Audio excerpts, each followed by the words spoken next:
Big boss season 7 ఇప్పటికే ఒక వారం పూర్తి చేసుకుంది.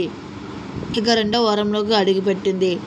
అయితే బిగ్ బాస్ ఒక్కొక్కరిని నామినేషన్ చేసుకుంటే వారి కారణాలు చెప్పాలంటే చెప్తూ ఉంటాడు. ఇక అమర్దీప్ వచ్చేసరికి శివాజీని నామినేషన్ చేస్తూ నేను హౌస్లో ఎవరికి నచ్చకపోవచ్చు, నేను ఆట బాగా ఆడకపోవచ్చు, ఆ మాత్రం దానికి ఇలాగా అనేసి అంటూ ఇంక శివాజీని నామినేషన్ చేస్తాడు.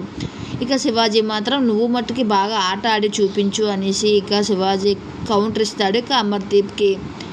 ఇక అలాగే సందీప్ ప్రిన్సెస్ని నామినేషన్ చేస్తాడు.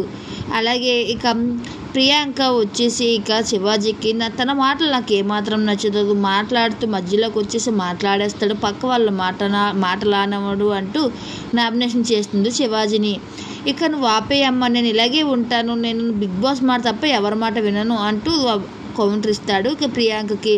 అయితే అందరూ కూడా బిగ్ బాస్ హౌస్లో అమర్దీప్ని కౌంటర్ చేయడంతో అమర్దీప్ చాలా ఎమోషనల్ అవుతూ నేనే ఇక్కడి నుంచి ఆట ఆడి చూపిస్తానంటూ స్ట్రాంగ్ వార్నింగ్ ఇస్తాడు అందరికీ.